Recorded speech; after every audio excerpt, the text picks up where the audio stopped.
What Penn State's doing when it comes to recruiting for the class of 2025, 26, and beyond is unprecedented.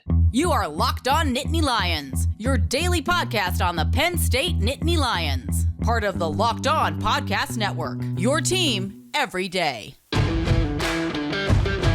Thanks so much for making Locked On Nittany Lions your first listen and watch every single day. We are free and available wherever you get your podcast, your number one daily Nittany Lions podcast. I'm your host, Zach Seyko, and I'm joined by a special guest for this part 2 edition. Again, there was the Elite 11 in State College, the regional camp, and then there was the Rivals camp over in New Jersey, and someone who's fully entrenched when it comes to New Jersey because he does Penn State, he does Rutgers, he does UConn as well. That is Richie Schnyderite, publisher at Rivals. Richie, thanks again for doing this 2-part episode series to talk about these high school recruiting camps. Yeah, no problem. I'm kind of here just to hear your ad reads again because you kind of got me a little hungry with one of them. I'm not going to lie. Yeah, with the last one. So go, if you haven't already, go check out part 1. That was the deep dive into everything Elite 11 and way that, in the perspective of Penn State, talking about the 2 quarterbacks going in the class of 2024, the impression that Ethan Grunkmeyer's made, and then any potential targets in 2025. And there was so much more that we definitely could have talked about and probably get back together again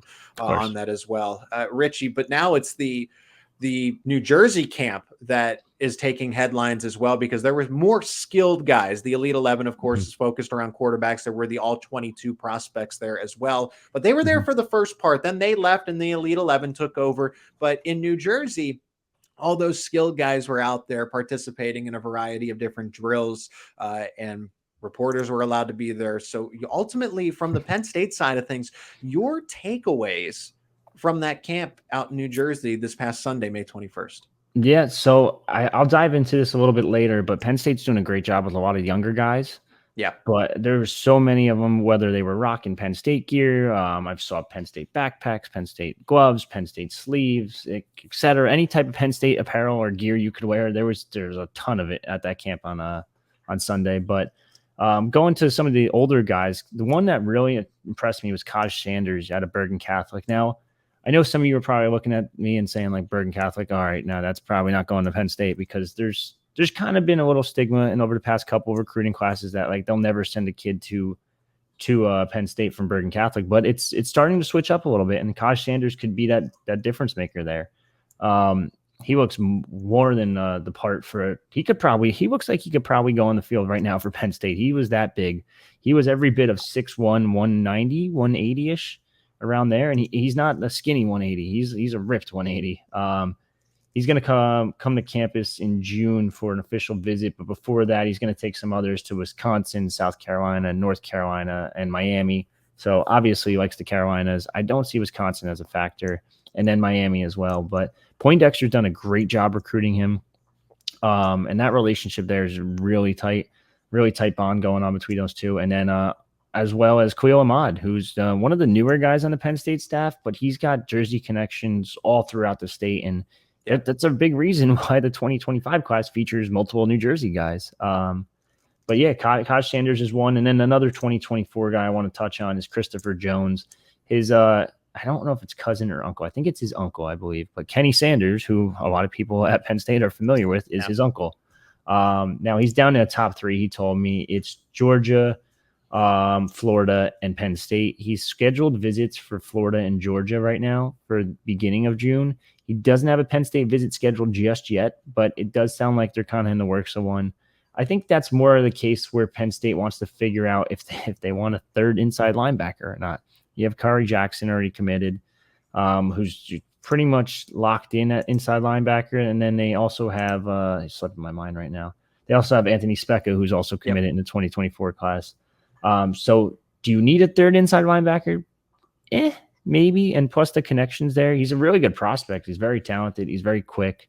That's just more of them trying to figure out what they want there in terms of how they want to fill out the rest of their class, because they already have 14 kids on locked in at the moment. So you got to start kind of questioning, if I want this guy, do I want that guy? Like, spots aren't unlimited, but they kind of are too at the same time. If that makes sense. Yeah, definitely. They usually try to approach 20 plus. It seems like that magic number for Penn State is about 23, 24 commits in a given class. So they do have the available scholarships. But at that point, right, is some people are, and Penn State's never, I've seen other schools like horror stories of, well, another prospect became available, so they pulled one kid's scholarship, as opposed to Penn State would never do that. But I think there's no shame in taking 3 linebackers, because Penn State, I know that at least in the case of the 2 linebacker prospects that they have for 2025, that they are traditional Mike linebackers, and as opposed to being any of the Sam or the Will. But normally in the past, it wasn't until Kobe King bucked the trend a little bit, where Penn State got linebackers who could play anywhere. They could play the Mike, they could play the Will, they could play the Sam. And now they've gone away from that a little bit. Maybe that's because that's Manny Diaz now in the fold as opposed to a Brent Pry, but they got linebackers who were versatile and could play any of the 3. And now Manny Diaz particularly recruits Mike linebackers, Wills, Sams, and fits them where they're most familiar with.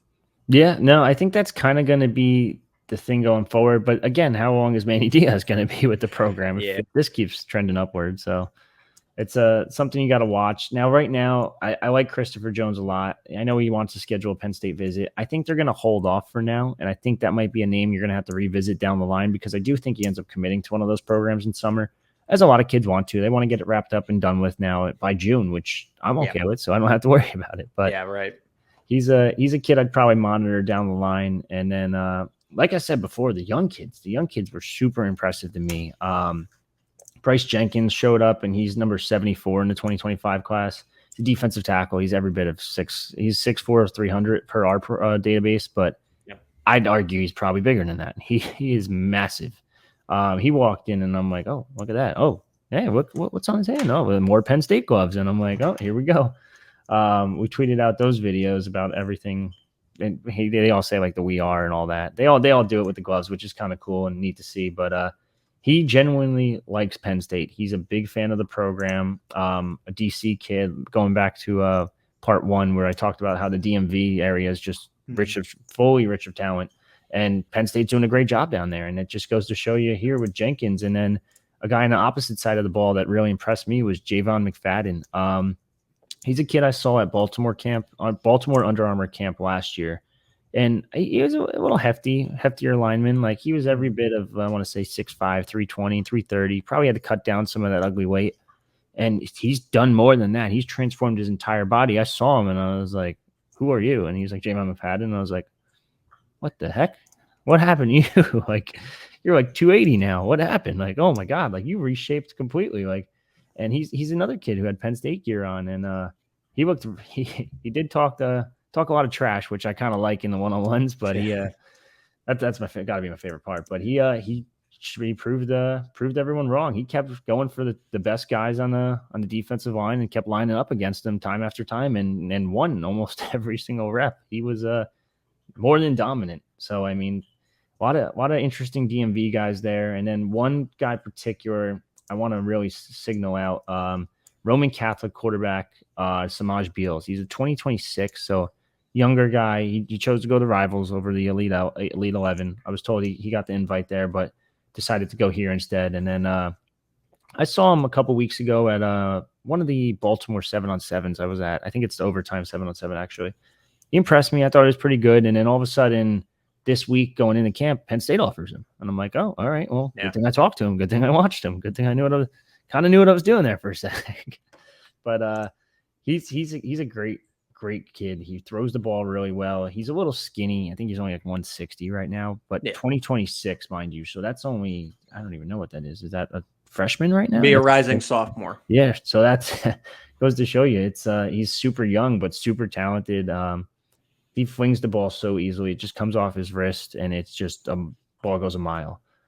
Very impressed by him. He's very high on Penn State, as are most of the Roman Catholic guys. I know they landed Jameel Lyons out of that program last year. They're pushing for Taseer Denmark still, even though he's committed elsewhere. So I think this is a program that Penn State has to continue to get in good with. And they're doing a great job, especially with the 2026 class and Semaj Biels early on. And that's just a sample size, right? Talking about Beal, and Jones and Sanders. Richie, let's continue to go through some of the other offensive prospects that were at the Rivals camp in New Jersey that you and both Dylan were present at. Before we get into that second part there, let's hear from our sponsor of today's episode, and that is FanDuel, America's #1 sports book. Make a fast break over to FanDuel during the NBA playoffs. We're so close to the finals because right now new customers can get a no sweat first bet up to $1,000. You heard me right. That is $1,000 back in bonus bets. If your first bet doesn't win, you got some insurance. Great promotions every day. It's a safe and secure app, and you get paid instantly. That's my favorite feature. So when I do get my winnings, I get them instantly. There's no better place to bet all the playoff action than America's #1 sports book. Visit FanDuel.com/lockedon and get a no sweat first bet up to $1,000. That is FanDuel.com/lockedon. FanDuel, official sports betting partner of the NBA.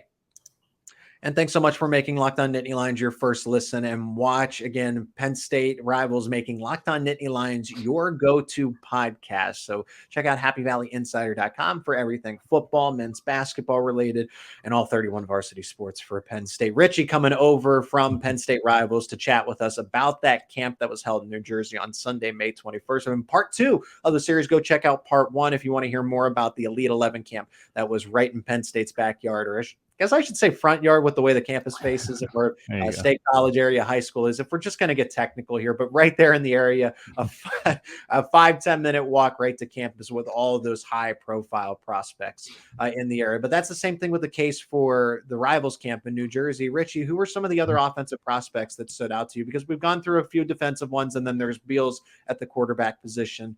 Who else did you like from the offensive side of the football? Yeah, so I want to start off with the running back MVP because it's such a weird situation here. So he won running back MVP. He's an athlete per our database, but he really plays cornerback more than anything. And it's Kharon Craig. He's a 2026 kid out of Connecticut. He's got a long way to go. He actually plays with Blake Hebert, who we mentioned in part 1. He's just a super talented kid. He's 5'11", 170. He's really good in open field. He can't be touched. In the one-on-one drills and against linebackers, he made guys look silly. He was making guys do full 180s at one point. And I'm like, how do you not give him the running back award? He's running with the running backs, I guess. So that counts. He's already got 6 Power 5 offers. Penn State hasn't offered yet, but I was talking to one of the coaches that's very close with Penn State and very close with him as well, and Kharon Craig. And they told me Terry Smith's very aware. He knows he's waiting for him to come to campus, and then they're going to figure something out. But I wouldn't be shocked if Penn State just threw an offer at him sooner rather than later. Another guy that I thought Penn State should be after a little bit more is Yasin Willis. He's the #1 kid in Jersey right now for 2024. He's a running back out of St. Joe's Regional. He's massive. He's like you say running back and you see him in person and it's like that kid's a running back. Like what? He's like every I forget his exact height and weight, but I'm gonna try to pull it up real quick. But he's every bit of 6'2", I believe. 6'2", 210, 215. Like He is a massive, massive running back to the point where I don't know if he's going to stay there. And I think that's the reason Penn State's been kind of hesitant with him in his recruitment. That's why a lot of schools are kind of like hesitant with him because they're not really sure what they want to do yet. He's number 103 in the rankings. He's a high 4-star. I know someone on our message board have been raving about him and trying to say like, hey, we need to get this kid. We need to get this kid. But I don't know if Penn State's really going to add another running back. They already have 2. So I don't know if you really need a third. As much as I liked him, I also like Korey Duff, who was our wide receiver tight end MVP. Mm-hmm. So we have one MVP for just receivers, like I guess like a collab type thing. He's technically listed as a tight end, but he's a wide receiver. I think he grows into that new age hybrid tight end. And I wouldn't be shocked if Penn State threw their hat into the ring here. So if you remember last year, Yasid Haynes won Rivals Camp wide receiver / tight end MVP. He did, yeah. He was committed to Rutgers at the time, and all of a sudden Penn State threw out the offer a week later, and they ended up flipping him, I want to say 2-3 weeks later, whatever it was. This kid's it's very similar, favoring Rutgers again, and it's like, if he commits, then it's like, oh, Penn State throws an offer out, and all of a sudden, quick flip. Now you just got to hope Georgia stays away from that one. Yeah, yeah. But Korey Duff is super talented. He's got great hands, great build at like 6'5", almost 6'6" at this point. Tall, lengthy. He's going to have to pack on pounds. And we know Penn State wants a second tight end in this class. I just don't know if they'd want more of a blocker, whereas Reynolds we know is a really good receiving tight end. So maybe they'll go for that instead. But if they want another receiving type tight end, then your guy's right around the corner right here in Korey Duff. I think he's phenomenal. He's dominated everywhere he's went this spring. He dominated OT7 in Miami, where he got flown down for 7-on-7 tournaments. He dominated. He won Under Armour camp in New Jersey, MVP. He now won Rivals camp, wide receiver MVP. He's a kid that I think Penn State would be a little crazy not to go after unless they, like I said, they want that blocking tight end instead. But I think a combination of him and Luke Reynolds in that tight end room with what they have currently and some of the three that they had it last year, that you're talking tight end that would literally solidify it. That would probably be the extent of the offensive guys. There's one other name I keep forgetting, and I don't know how I keep forgetting this. Messiah Mickens. He's Trinity High School in Camp Hill, Pennsylvania. He's probably going to be Pennsylvania's top recruit, I would say, in the 2026 class. We didn't rank that far yet because it's hard to rank a freshman. Because a lot of them don't play. So select ones do, but not a lot of them play at this point. Yeah, he's phenomenal though. He's gonna be crazy good. Like people are like, he's a freshman. I had to reiterate it like 4 or 5 times. Like, yes, sir, he's a freshman. Like, he's that good. Like, he was on campus back in March in State College and loved it a lot. Was also there for the whiteout game.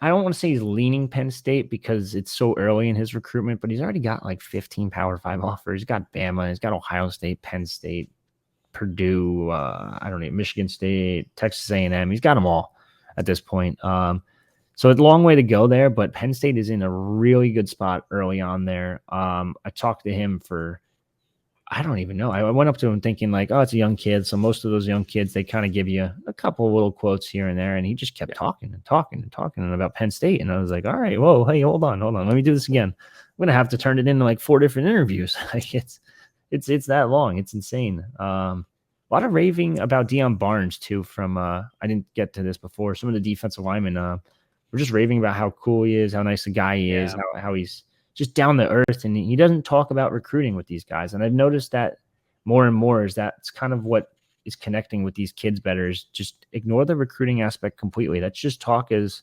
if we're best friends and just not about it's not business all the time with them. Do a little bit more family stuff, and that's it's been a big thing in recruiting, especially with some of the younger kids, like I said. So it's overall a great day. A lot of Penn State apparel, like I mentioned, and the Penn State is doing great with some of these younger kids. Yeah, they get in at the ground level. They really do. And that's why in part one, we kind of talked about it a little bit, Richie, how Penn State does go and they talk to these recruits right away. And then Georgia, Alabama, they kind of come in whenever they want, whenever they feel like it. Their class, Penn State's always number 1 or in top 5, right? When they start for the next class, whether it's 2025 presently, eventually 2026, Penn State will be in the top 5 to start. And then Alabama, Georgia, when Penn State has 10 commits, those schools have about 3 to 4. And then the rankings, when they're finally solidified, it does change a little bit, even though Penn State's been consistently top 15, top 10, which is good for the Nittany Lions. So again, happyvalleyinsider.com, the place to go for Penn State rivals, all the latest for football, men's basketball, and so much more. And Locked On Nittany Lions is your go-to podcast for Penn State rivals. I'm Zach Seyko, joined by Richie Schnyderite of Rivals publisher for Penn State, Rutgers, and UConn. In this final segment, it's just, Richie, let's get a better understanding of where Penn State can go now for this class of 2024 with all the prospects we saw at the Elite 11, what you saw in New Jersey with Dylan. Is there a direction that Penn State's going to go? Is getting that second quarterback the priority? They have 2 running backs, so you said that Penn State is probably not going to want to take a third. Wide receiver, when are we going to hear about wide receivers? I know they're getting some official visits for some high-profile guys. what would you say is the priority at this point for the Nittany Lions? I'd argue wide receivers more than anything. Me and Dylan were actually joking. I was like, well, like, is Barnes going to earn his contract this year? Because they haven't done a whole lot defensive lineman wise. And I was like, you know what? I guess they're going to they have a good shot at several guys, whether it be Malachi Williams, Nigel Smith actually is like a sleeper. I would keep an eye on out of Texas. He's got some family in Jersey, so that's playing a factor in his recruitment. Xavier Gillum, but I think wide receiver, you got to start doing something if you're Coach Higgins. I know you came in as this highly regarded recruiter, but we haven't really seen it. And then all of a sudden, you're from Virginia. You were supposed to at least put up a pretty good fight for Keelan Adams, and all of a sudden, you're out of his top 4 or top 5, whatever he released. Yeah. But they do have some big names coming to campus in June. And I think the one they have probably the best shot with would be Nick Marsh. He's the former Michigan State commit. So he committed to Michigan State. I know, talking to some of the Spartans writers and beat writers, they're confident they're going to flip back. And I just don't see it. Like, how many times, minus Mega Barnwell, just got to preface by saying that was different because there was the change in position coach, right? Yes, exactly. So how many times do you really see a kid go back to a place he was already committed to? It's very, very rare. And I think Penn State is doing great in Michigan. It's crazy to say. I know they have Kari Jackson already committed, and they're actually in the Midwest in general, because look at Wisconsin. They've been doing really good out there. Yep. So I think that there's a good shot. I keep an eye on him. That there's a chance he could be that first wide receiver commit for the Nittany Lions in this class. Yep. And then they're also hosting throughout June. They're going to host a Georgia commit in Natarion Tuggle, if I pronounced that correctly. That one's a tough one. Chance Robinson, who's a Miami commit out of St. Thomas Aquinas, and that's always tough to like pull kids out of there. It wouldn't shock me if he didn't end up making that visit, and he's already committed to a school that's basically down the street from St. Thomas, so that's a tough one to keep an eye on. But then there's Jeremiah Smith, who everyone's very high on. Number 2 in the country overall, number 1 wide receiver, number 1 in the state of Florida, obviously. Committed to Ohio State, but he's taking visits, which is always kind of a little interesting. I'd keep an eye on it there. I don't know if they'll end up landing him or not, but the fact that you can get him on campus for a weekend and show him what Penn State has to offer, you really never know. And then we can go from if they land him or Tuggle from Georgia or even Chance from Miami, all of a sudden we go from saying, hey, Higgins has to pick up the slack to, hey, Higgins might be one of the better recruiters on staff. Like, holy hell. So it's definitely going to be an interesting couple of weeks, but June's going to set up for, it's either going to be a fun June or July, because some of these kids take those visits and then wait till July, which is supposed to be my vacation. So please don't do that. But I mean, I think it could be setting up for a really fun summer for recruiting. And that's for 2024. What about, do you anticipate a lot of commitments for the class of 2025 over the summer for Penn State? At least, let's say June and maybe early July. Mm-hmm. So, I mean, I think this is kind of unheard of. We've never seen anything kind of like what Penn State's doing at the moment. It's kind of crazy, the fact that they already have 3 2025 commits. It's like they're almost like not filling up their class, obviously, but it's like it's getting there. And I'm like, what? They got 3 already. So there's 2 names I'm keeping a close eye on, and they have, like I mentioned before, they have 2 Jersey kids already in Amari Gaines and Jaylene Matthews. I'm keeping a very, very close eye on DJ McClary. He's out of Schneider High School. It's a high school that really hasn't produced much over the past, I don't want to say 15, 20 years or so. But they have a new staff over there, and he's a total freak athlete. I believe he's a 4-star currently. If not, he will be in our next update. He's got every offer known to man, and Penn State's done a great job building that relationship over there. Not just him, but the coaches as well. I wouldn't be shocked if he committed pretty early this summer. The other one I'm keeping an eye on is Keandre Barker's teammate, Quanell Farrakhan Jr. He came to campus with him a couple weeks ago when I think it was weekend of a blue-white game, actually. And he raved about it. And going into the visit, we actually pegged him as a guy that was going to be a commit when it's all said and done. And it was close from what I was told, but they weren't quite sure just yet. So he went back home, discussed with family. Now he wants to take another visit to campus. If he gets to campus this summer, I think it's all but locked up, especially with Barker already locked in too, only helping the Nittany Lions there.